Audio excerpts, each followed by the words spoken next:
celebramos el Día de la Familia, así que damos gracias a Dios por todas las familias de la Iglesia, damos gracias a Dios por todas las madres de la Iglesia, porque ellas son, para todos los que hemos tenido una buena madre, son un gran reflejo del amor de Dios, del puro y fuerte amor de Dios para cada uno de sus hijos, ¿no? Y eso lo hemos visto reflejado quizá como en nadie, en la persona y en el cuidado y en el amor de nuestras madres.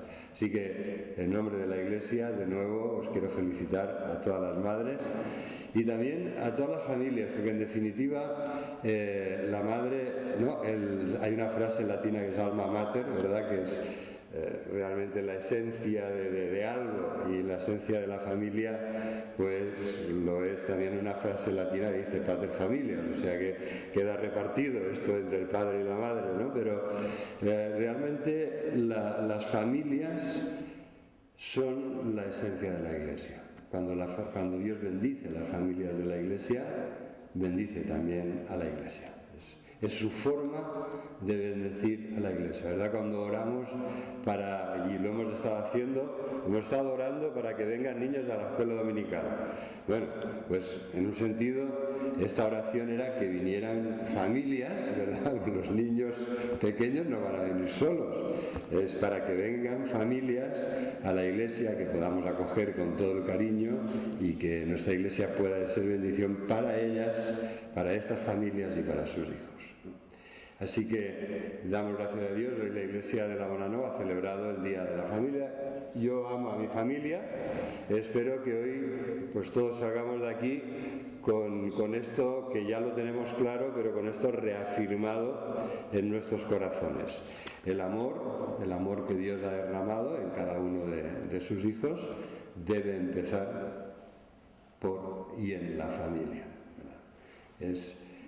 A veces lo he visto, a veces lo habéis visto, a veces hemos podido constatar cómo hay personas que se desviven por otros, que están muy atentos y cuidan mucho a otros, y quizá es en la Iglesia mismo donde ellos tienen su amor y su servicio y su consagración, pero qué terrible cuando esto es en detrimento de la familia, cuando la familia se malvive y sufre la ausencia y la falta de cuidados y de amor por parte de alguien que, entendiendo las cosas mal, pone otras prioridades, ¿no? Alguien me dijo, casi recién convertido, Dios, la familia y la Iglesia. Es difícil de separar, ¿verdad?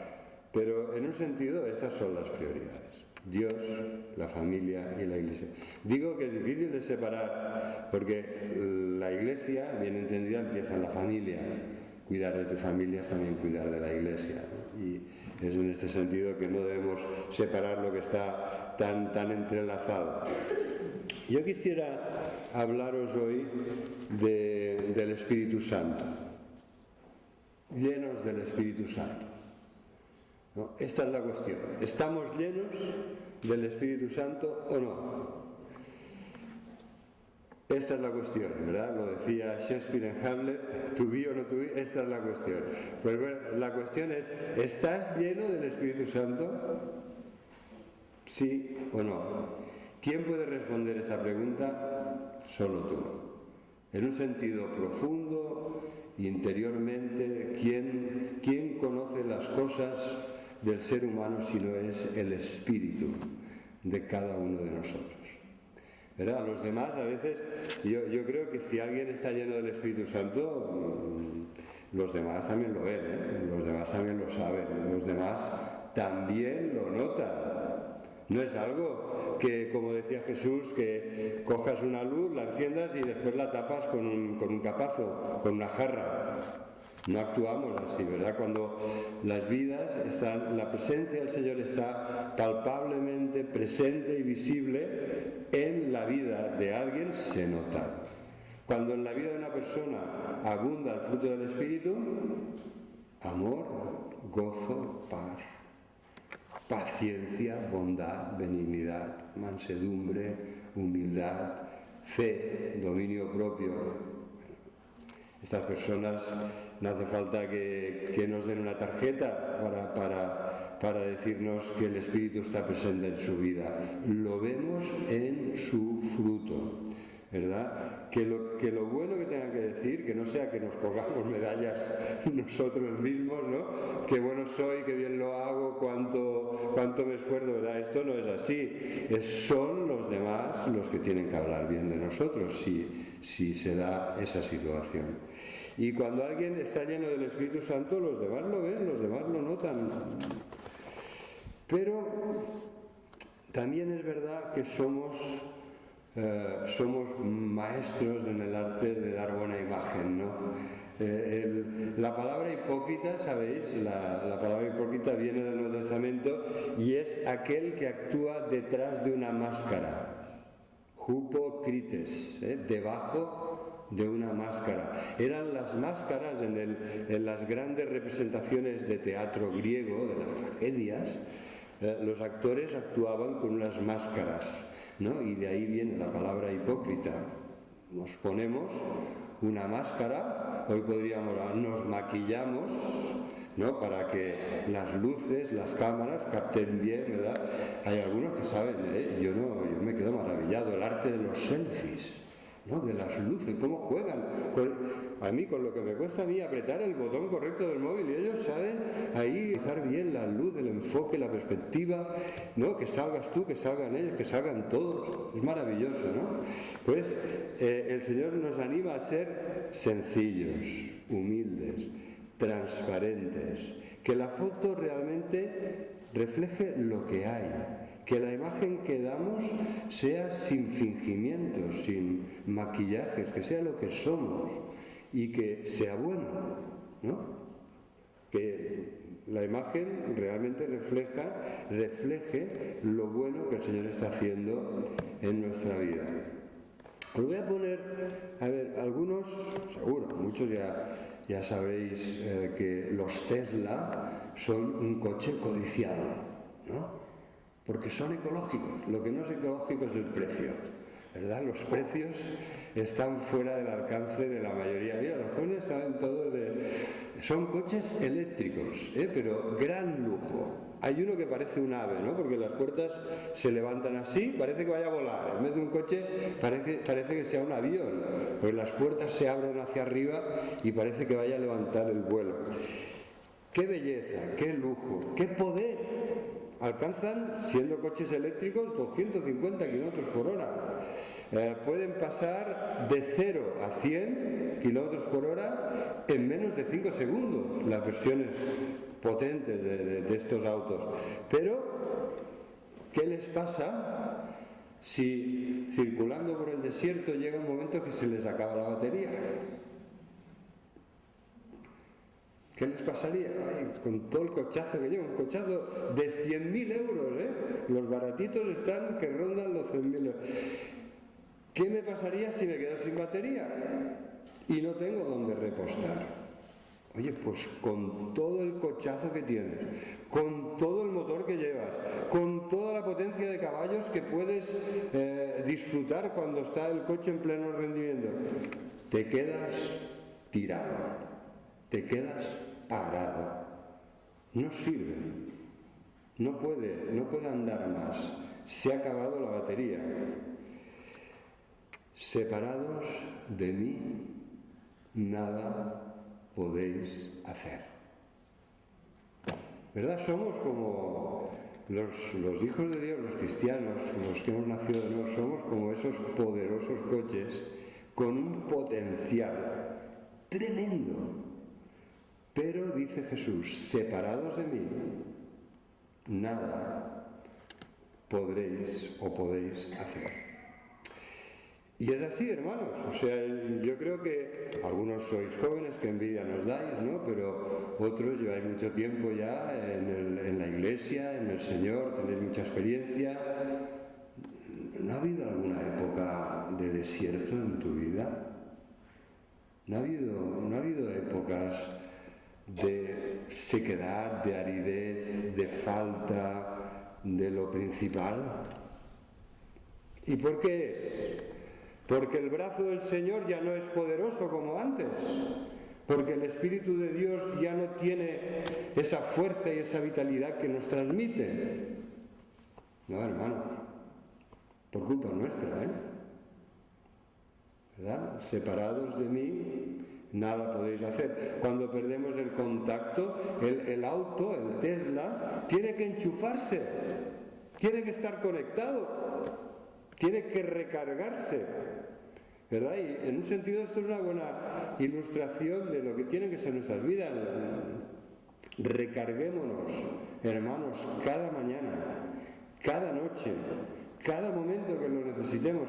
Necesitamos funcionar en la energía, en el poder del Espíritu Santo. El Espíritu Santo es poder.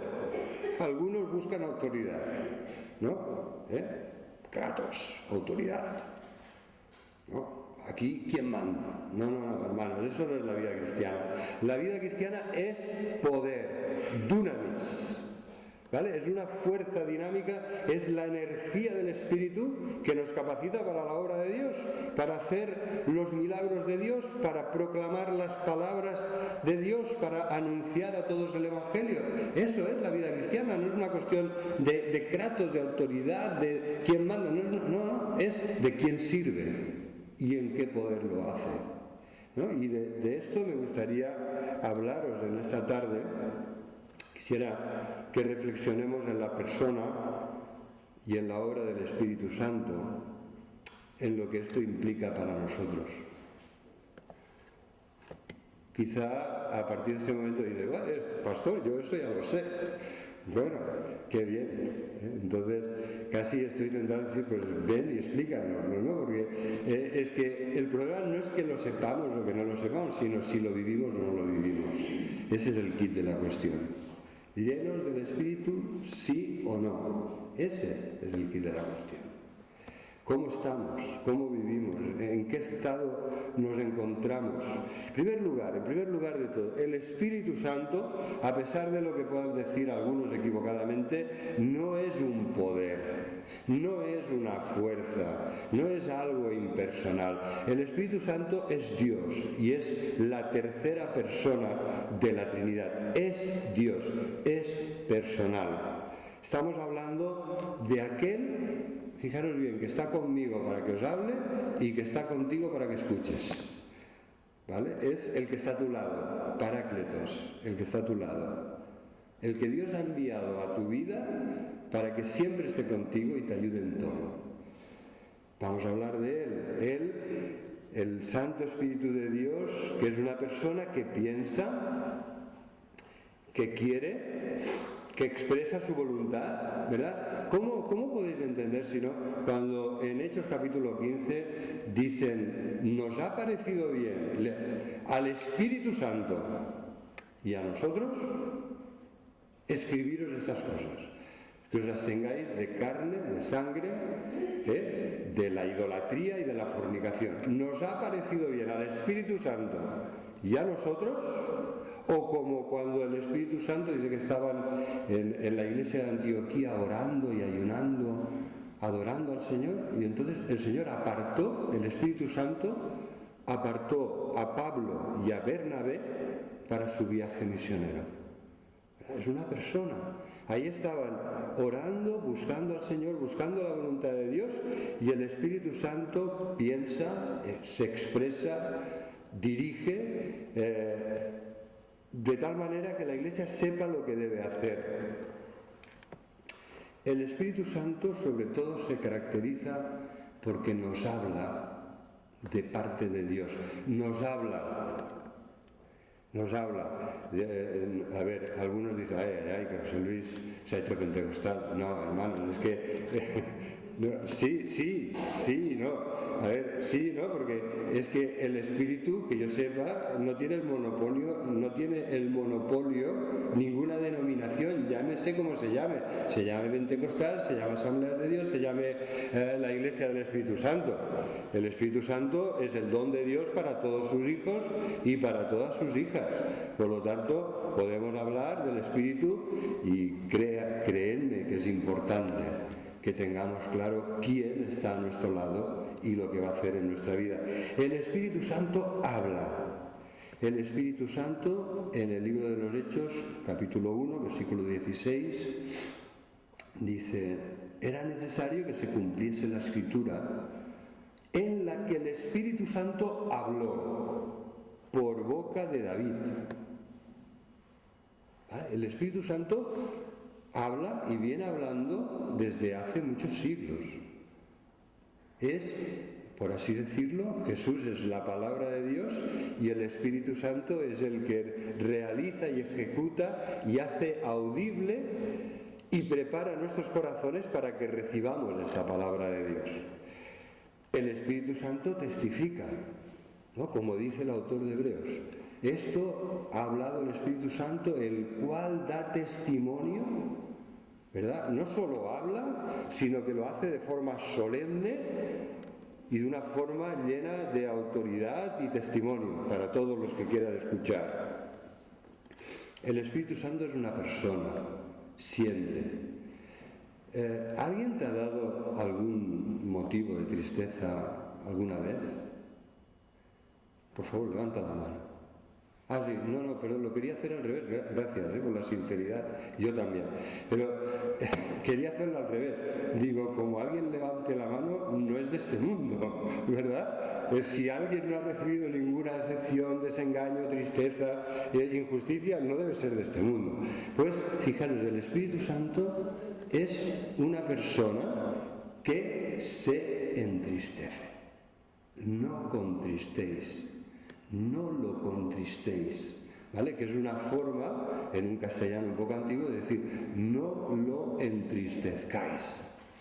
El Espíritu Santo, cuando hablamos mal, cuando actuamos mal, cuando pensamos mal, cuando tendríamos que hacer lo correcto y no lo hacemos, lo entristecemos, ¿verdad? Cuando lo obedecemos, el gozo y la paz del Espíritu Santo abundan en nuestra vida. Si estamos en plan hijo rebelde, ¿alguien conoce alguna historia de hijos rebeldes? ¿Alguien alguna vez ha tenido un hijo que le ha dicho no, ¿verdad? Es una de las primeras cosas que aprenden, no. ¿Haz esto? No. Pero bien, cuando nosotros como hijos, no como padres o madres, sino como hijos, empezamos a decir al Señor, no, ¿qué pasa?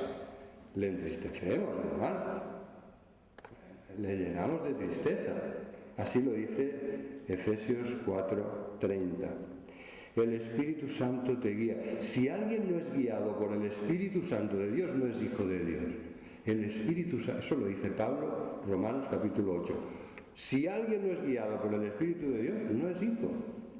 A los que somos hijos e hijas de Dios, el Espíritu nos guía. A veces te pone un semáforo en rojo enorme, pero dices, es igual, voy a seguir adelante, patapón, ¿verdad? Trompazo que te has pegado.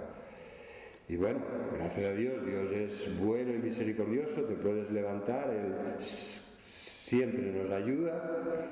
Nos levantamos y decimos, vale, que estaba rojo, ¿no? Ya voy por donde está verde. ¿Verdad? Así nos guía el Espíritu Santo del Señor muchas veces. Algunos quisiéramos tener la guía del controlador aéreo, ¿verdad? Estar allí en el control. Ves en el radar las alturas a las que se van acercando las naves. Y ves también que unas vienen de aquí, las otras vienen de allí, ves la velocidad a la que se aproximan, ¿no? Y vas calculando, bueno, pues primero que aterrice este y después el otro. Hermanos, no, eso es Dios. Dios es el que está ahí en el control de las naves. Pero nosotros, la mayoría de las veces, lo que ves es un semáforo verde o rojo, lo que ves es un stop o un tira para adelante, que esta es la dirección correcta. Eso es lo que ves. Y así nos guía el Señor. Pero vemos en la vida de Pablo cómo él quería ir, cuando en su segundo viaje misionero quería ir, el Espíritu se lo impidió.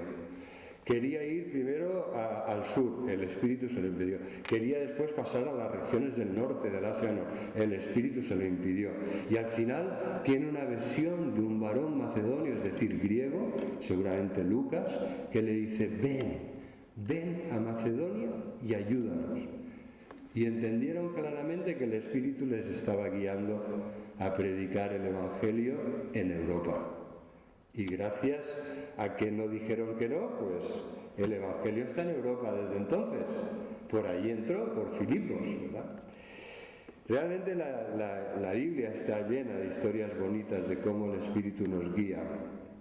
Yo me gustaría, en este primer punto de que el Espíritu Santo es una persona, porque piensa, porque quiere, porque se expresa, porque habla, porque testifica, porque siente, porque lo podemos entristecer, porque te guía, porque te convence de pecado.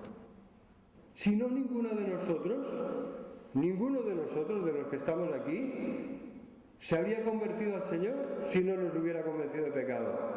¿Sabéis lo que seguiríamos diciendo? Oye, que yo no soy la mala persona, como los demás. Seguiríamos diciendo esto. Pero el Espíritu Santo quiso convencernos de pecado, de juicio y de justicia, y aquí estamos, porque Él también nos convenció, el Espíritu nos convenció de que somos hijos e hijas de Dios. El Espíritu, dice Pablo, Romanos capítulo 8, versículo 16, el Espíritu de Dios da testimonio a nuestro espíritu de que somos hijos de Dios y también herederos, coherederos con Cristo. Si estamos dispuestos a padecer con Él, también reinaremos con Él. ¿Verdad? Y esta realmente es una doctrina que nos llena de consuelo, que nos llena de ánimo, porque somos hijos e hijas amados de Dios, a los que el Espíritu ha convencido primero de pecado, pero después nos ha convencido de que Dios nos ama y de que no hay nada, absolutamente nada, ni nadie que nos pueda separar del amor de Dios, de ese amor maravilloso de Dios que es en Cristo Jesús. Quisiera acabar este punto hablando de alos parácleto. Son dos palabras griegas que encontramos en Juan, en los capítulos del sermón de Jesús, de esas palabras de Jesús justo antes de ir a Getsemaní, y entonces allí les habla de otro como yo, ¿vale? Alos parácletos, es decir, otro que es como yo, decía Jesús, es como yo. Y es el Espíritu, es el que Dios os va a enviar, es la promesa del Padre, que el Padre y yo os enviaremos para no dejaros huérfanos, para que esté siempre con vosotros, para que sea vuestro consolador, para que os dé ánimos, para que os dé fuerzas, para que os guíe, para que os dé sabiduría. ¿Verdad? Es una palabra muy, muy difícil de traducir, pero esta palabra, parácletos, ¿no? En Reina Valera, consolador. ¿Vale? Pero esta palabra la encontramos aplicada a Jesús cuando en 1 de Juan capítulo 2, versículo 2, dice que Jesús es nuestro paracletos. ¿Por qué? Porque Jesús, que estuvo a nuestro lado, es el abogado que defiende nuestra salvación y nuestro perdón delante del Padre ante las acusaciones del maligno, ¿no? Si alguno hubiere pecado, abogado tenemos para con el Padre, que Él es la propiciación por nuestros pecados, y no solo por los nuestros, sino por los de todo el mundo. Jesús es también nuestro paracletos, y el Espíritu Santo ha sido enviado con esta misión, para que esté contigo, para que esté a tu lado. La traducción literal sería esta: uno que está llamado, enviado, llamado para estar a tu lado. Esa sería la traducción etimológica literal. A tu lado para ayudarte y bendecirte, a tu lado para consolarte y fortalecerte. La obra del Espíritu Santo en la historia de la salvación. A ver, la digestión, el domingo, ¿verdad? Qué bien comemos los domingos, ¿eh?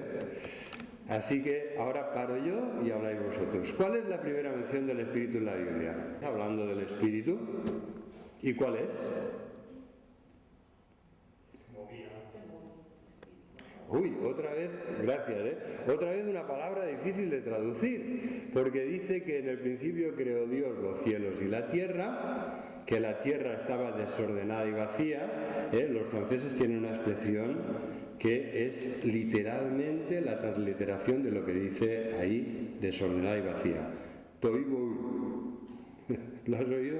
Tohu bohu. Esto son las dos palabras hebreas que aparecen ahí para decir que la tierra estaba desordenada, vacía, en caos. Dios creó los cielos y la tierra, pero ahí estaba el Espíritu poniendo orden, creando y además dando vida, ¿no? Esas son las tres ideas que debemos retener de Génesis capítulo 1 y 2. El Espíritu está ahí, como planeando sobre las tinieblas que cubrían la faz del abismo. El abismo, para los hebreos, el abismo era las aguas, Mayim, ¿no? Realmente no era un pueblo marinero, Los hebreos no eran un pueblo marinero.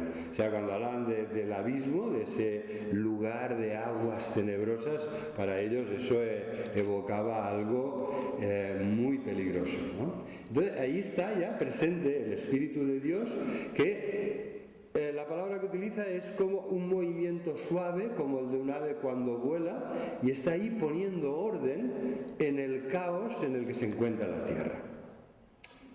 Queridos hermanos, ay, si no hubiera caos en nuestra vida, si no hubiera caos, seríamos mucho mejores de lo que somos, Yo sería mucho mejor de lo que soy.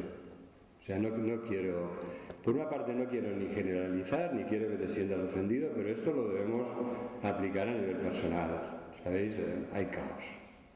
Hay caos, hay lugares que quizá los otros ni ven, ¿no? Pero que Dios tiene que poner orden ahí, porque hay caos, hay desorden, hay tinieblas. Exactamente lo mismo que dice Génesis. Tinieblas sobre la faz del abismo, desorden y caos, vacío.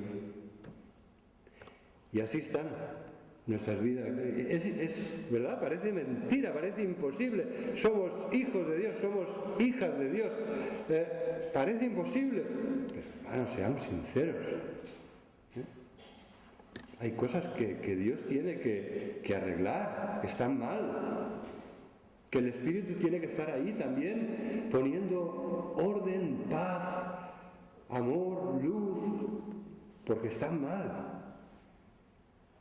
Una versión muy bonita que he leído dice que el Espíritu iba y venía, reposaba y calmaba, ¿verdad? Ponía orden en ese caos primigenio. El Espíritu hizo cosas nuevas, Dios creó. Dios, la palabra, ¿verdad? Todo ha sido creado por Jesús. El Padre hablaba, Jesús, la palabra todopoderosa de Dios, daba vida a lo que el Padre decía, y el Espíritu está presente, ¿no? La Trinidad está presente en el acto de la creación, en todo lo que hacen.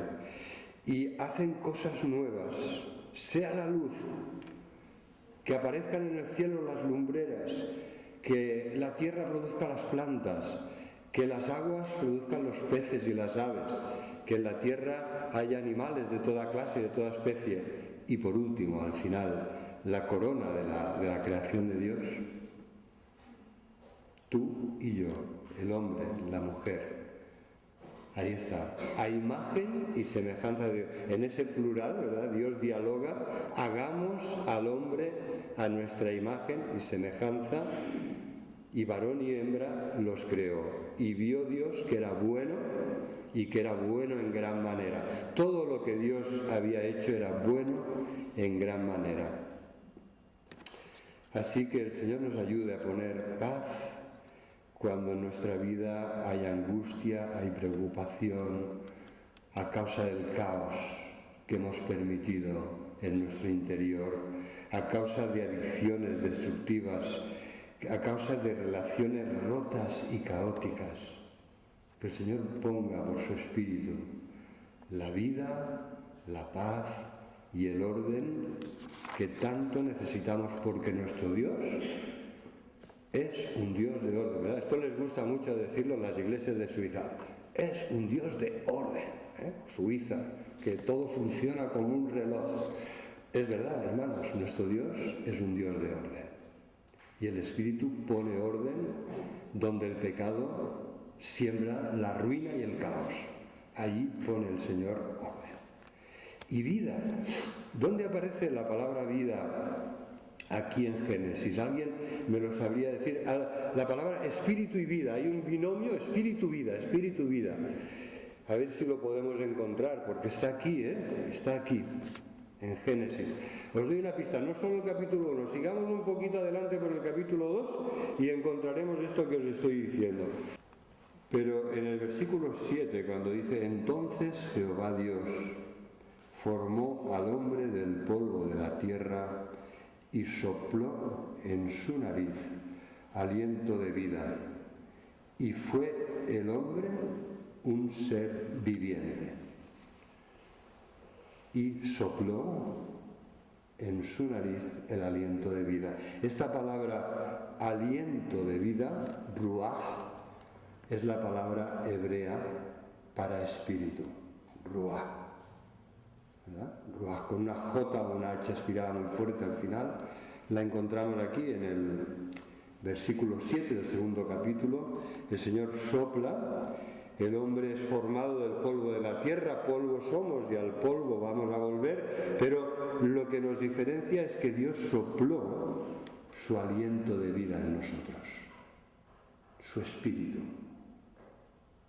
El Espíritu no solo nos ha dado la nueva vida en Cristo, sino también la vida biológica, la vida así, llana, tal como la entendemos todos, la vida que contemplamos y nos maravilla en este mundo lleno de vida, sobre todo en esta época llena de la eclosión de la vida, de la primavera, del poder de la vida.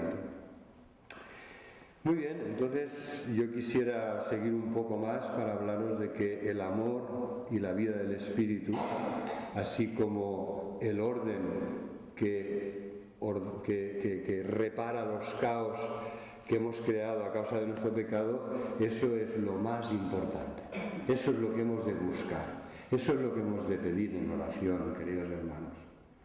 ¿Vale? Mientras haya caos, desorden, tinieblas y muerte en nuestra vida, ¿cuál es nuestro mensaje al mundo? ¿Qué les vas a decir a tus familiares, a tus amigos? Si te conocen bien te dirán: pero a ver, ¿qué me estás diciendo? Si estás peor que yo, ¿verdad? O sea, en este sentido tiene que haber una manifestación de todo lo bueno de Dios en poder, en plenitud, la plenitud del Espíritu Santo, para que nuestro testimonio tenga poder, tenga un impacto. Si no, los demás nos conocen y dicen: bueno, ¿qué diferente entre tu vida y la mía? ¿Qué diferencia hay? Como decía Jesús: ¿qué hacéis vosotros de más? Hombre, si amáis a los que os aman, esto lo hace todo el mundo. ¿Qué hacéis vosotros de más? ¿Sabéis? El Espíritu en el Antiguo Testamento venía a personas en concreto para misiones específicas, para una serie de funciones específicas en un momento determinado. Esto ha cambiado. Pero en el Antiguo Testamento era así. Por ejemplo, vamos, si me acompañáis, en Éxodo capítulo 31 vamos a leer cómo daba Dios el Espíritu en el Antiguo Testamento. Mira, versículo 2, Éxodo 31, versículo 2. Mira, yo he llamado por nombre a Bezaleel, hijo de Ur, de la tribu de Judá, y lo he llenado del Espíritu de Dios, en sabiduría y en inteligencia, en ciencia y en todo arte, para inventar diseños, para trabajar en oro, en plata y en bronce, y en artificio de piedras para engastarlas, y en artificio de madera, para trabajar en toda clase de labor. El Espíritu de Dios le fue dado a Bezaleel para poder hacer el templo de Dios. Fue lleno del Espíritu, fue ungido, el Espíritu bajó sobre él y era un hombre capaz de hacerlo todo, ya lo veis. Todo lo que tenía que ver con la construcción, la decoración del tabernáculo que ellos llevaban, los ornamentos preciosos de los sacerdotes, del sumo sacerdote, lo hacía este hombre por el Espíritu de Dios. Lo recibió, ¿verdad? Lo recibió específicamente para una misión específica, una persona específica en un momento determinado. ¿Cuál es la diferencia, hermanos? Solo había un Bezaleel. Estaba Moisés lleno del Espíritu para darles la palabra de Dios y guiar el pueblo de Dios, y Bezaleel, ¿verdad? O sea, no era algo que Dios derramara sobre todo el pueblo de Israel, ni mucho menos. Esta es la diferencia.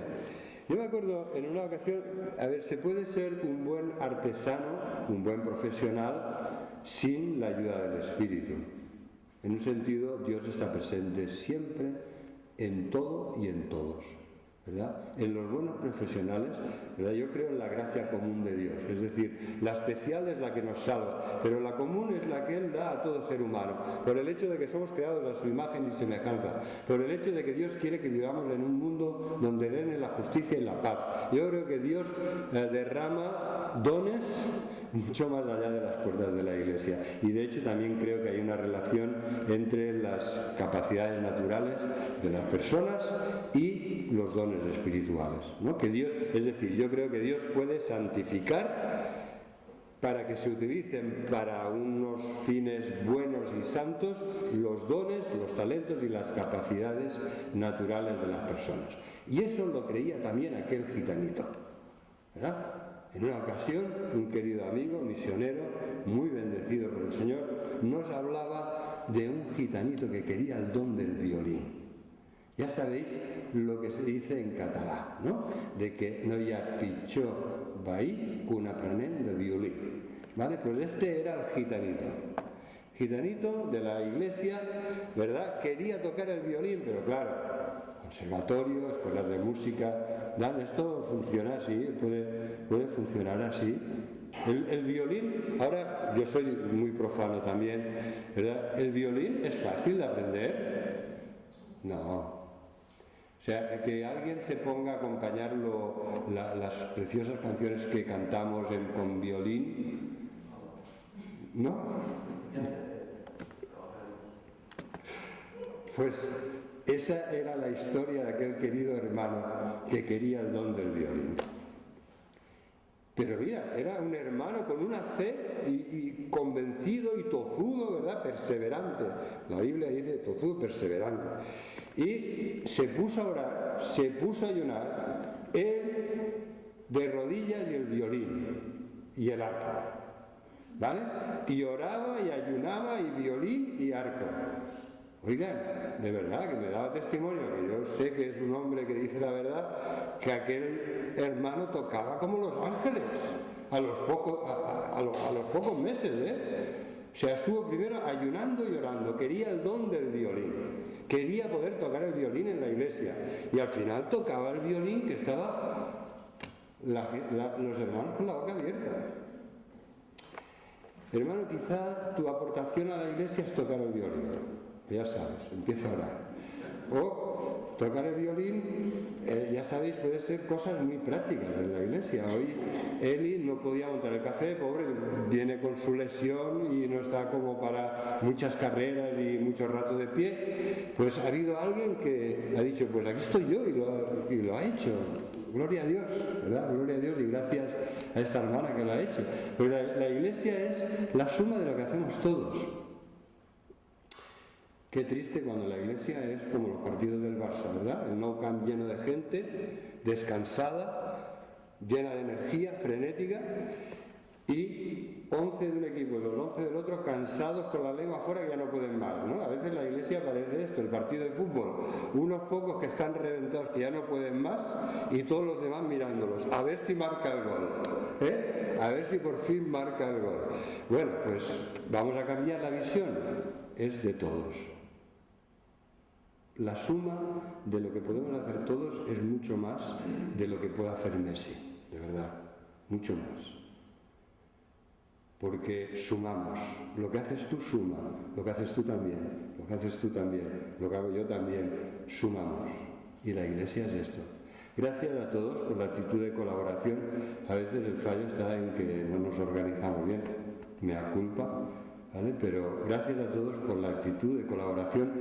Seguimos contando y encantados de seguir contando con vosotros para lo que podáis hacer. Yo siempre digo, hermano, ¿qué te gustaría hacer, ¿no? Cuando alguien con buena actitud viene y me dice, pastor, ¿en qué puedo colaborar?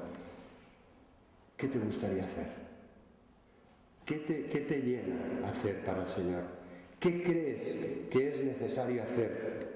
¿Vale? Estas preguntas dirigen tu colaboración, la tuya y la mía, en la Iglesia del Señor. ¿Dónde está la necesidad? ¿Qué sabes hacer? ¿Qué te gusta hacer? ¿Qué te llenaría de alegría hacer? Para la gloria de Dios. Como aquel gitanito, el violín.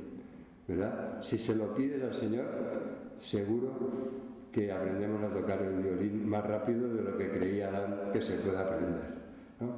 Aquel caso al menos fue así, ¿eh? Aprendió rápido, y estaba ahí en el grupo de alabanza delante de todos.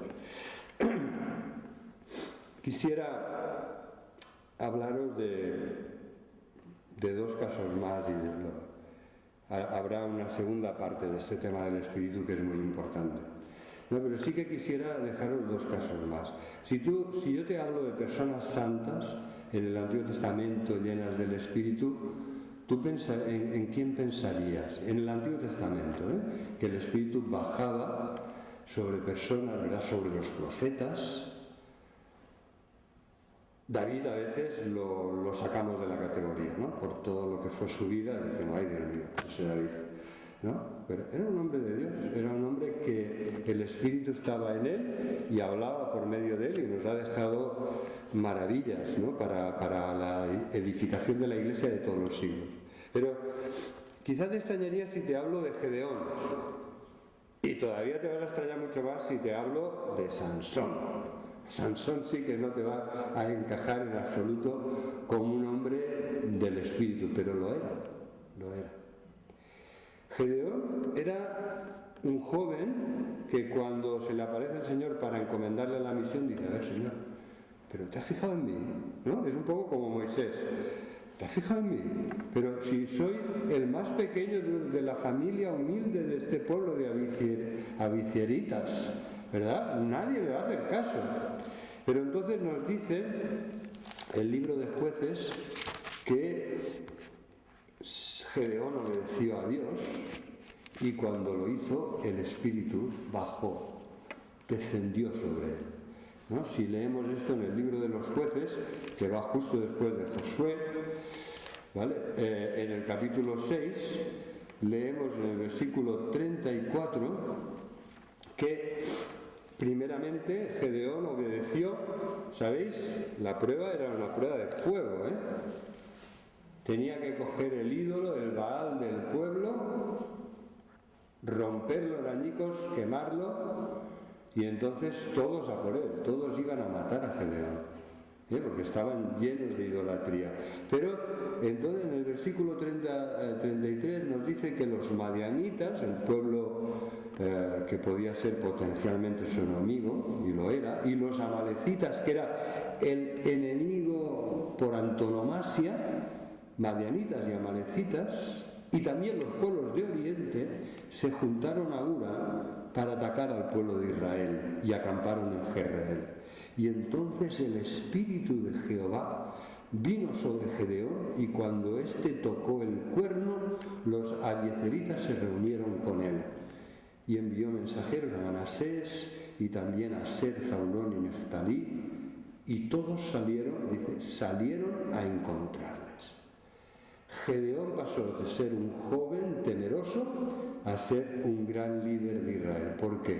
Porque el Espíritu de Jehová vino sobre Gedeón. Y yo te digo que es bueno que seas humilde, querido hermano, es bueno. Y también, querida hermana, es bueno que seas humilde. Pero si viene el Espíritu de Dios sobre ti, con toda tu humildad, no dejes nunca de ser humilde, pero el Señor puede hacer de ti una bendición, un gran líder, una gran líder.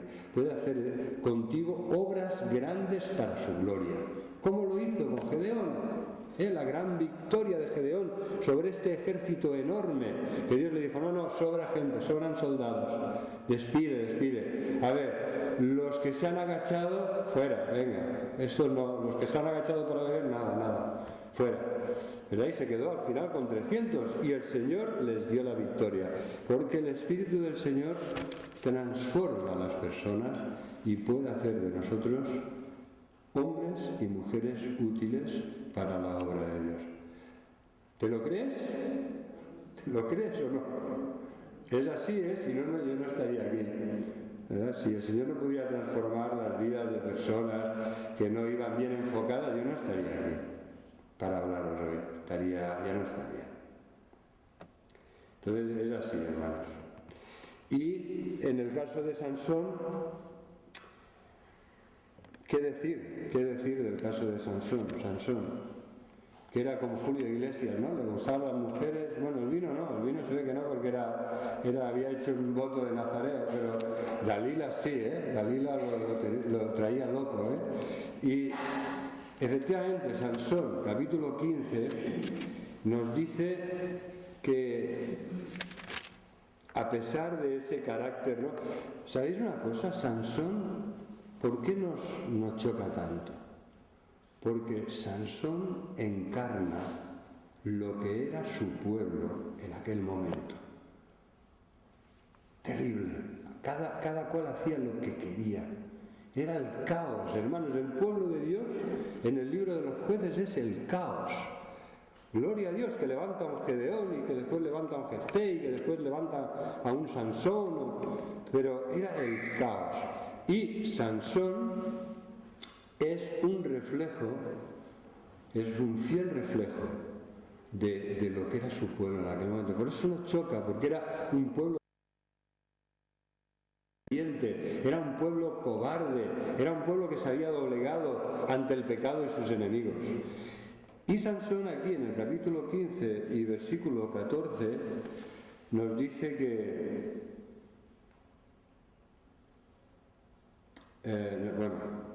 nos cuenta, ¿no?, que lo ata con unas cuerdas, vino, los filisteos salieron gritando a su encuentro, pero el Espíritu de Jehová vino sobre él y las cuerdas que estaban en sus brazos, porque claro, habían llegado a la conclusión, a ver, o nos entregáis a Sansón o esto va a ser una escabechina, ¿no? Y ellos dijeron, bueno, vamos a entregar a Sansón, a nuestros enemigos los filisteos, y lo ataron con unas cuerdas imposible, ¿sabes? Imposible que un ser humano pudiera romper aquellas cuerdas, ni una de las muchas cuerdas con las que lo ataron.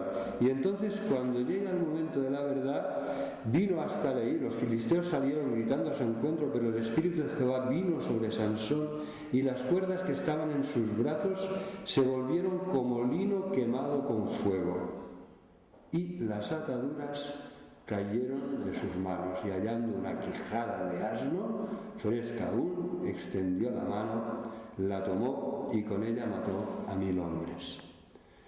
El Espíritu del Señor dio una gran victoria sobre los enemigos, cobardes enemigos y cobardes amigos, porque el pobre Sansón fue el único que dijo, bueno, voy a salvar a mi pueblo. ¿Eso en qué consiste? ¿En que yo me sacrifique por ellos? Pues entregarme. Pero el Espíritu, cuando vino sobre él, le dio una fuerza sobrenatural, como al final de su vida, cuando derribó el templo del ídolo Dagón. Entonces, ¿esto qué quiere decir, hermanos? Por favor, vamos con esto concluimos, ¿no? Pero es un momento de reflexión importante, final. A veces estamos como Sansón, vendidos al enemigo, atados con cuerdas de pecado, con cuerdas de adicciones, con cuerdas de temores, de malos hábitos, de mal humor, de quejas, de malas palabras, de envidia, de impureza, de inmoralidad. ¿Qué consumes, verdad? Porque no es solo lo que comemos y lo que bebemos, que ya con esto nos podemos hacer mucho daño, con lo que comemos y más aún con lo que bebemos. Pero hay más adicciones, ¿verdad? Hoy la pornografía está en los móviles de los niños con 10 añitos. No tienen que pagar nada, no tienen que ir al kiosco con un bigote y una barba aparentando edad para comprar una revista pornográfica, lo tienen en el móvil. Vivimos en un mundo lleno de porquería, de impureza, de pecado, de basura. ¿Qué pensáis que esto no nos afecta? ¿Qué vivimos en una campana de cristal? Ojalá el Espíritu de Dios nos proteja siempre a todos de todo. Pero esto es una respuesta que solo te la puedes responder tú mismo. ¿Qué cuerdas están atando en este momento tu vida para impedir que tú ganes la victoria que ganó Sansón, aunque sea con una guijada de asno? ¿Verdad? ¿Qué es lo que te ata? ¿Qué es lo que te detiene? ¿Cuáles son esos temores, los malos hábitos, la impureza, ese pecado que te domina, que te ata, que te esclaviza, que te hace caer una y otra vez? Hermanos, la respuesta la tienes tú, ayudado por el Espíritu, y la victoria la tiene el Señor. Jesucristo ha muerto en la cruz por todos nuestros pecados. Y Él quiere, cuando Él ha enviado su Espíritu, ha sido para que, como con Sansón, las cuerdas, las cadenas que te atan y te esclavizan se rompan y seas libre, seas un bendito y bendita hija de Dios, libre para servir al Señor, para proclamarle, para servirle en lo que Él ponga delante de ti. Amén. Amén. Pues vamos a orar, que el Señor nos ayude. Señor y Padre, gracias por el precioso don de tu Espíritu. Gracias que tú nos lo has dado a cada uno de tus hijos y de tus hijas. Gracias, Señor, que ya no es como en el Antiguo Testamento, que venga sobre alguien especial para un propósito específico y en un momento determinado. Gracias, Señor, porque tú nos has dado el Espíritu a todos y a todas, para que podamos ser salvos, sanos, sanados, liberados, para que podamos vivir unas vidas dignas, santas, para tu gloria, sin esclavitudes, sin vergüenzas, sin cosas ocultas que tenemos, que nos avergüenzan y que escondemos, sin máscaras, sin maquillaje, Señor. Ayúdanos a ser santos para tu gloria. Ayúdanos, Señor, a desear de todo corazón lo que hemos cantado hace un momento, que queremos más de ti, que hemos probado las delicias de tu Espíritu y queremos más, Señor, no nos conformamos, queremos más y más de ti. Señor, y elevamos esta oración conscientes de que separados de ti nada podemos hacer. Señor, perdona nuestros pecados y llénanos de tu Espíritu Santo.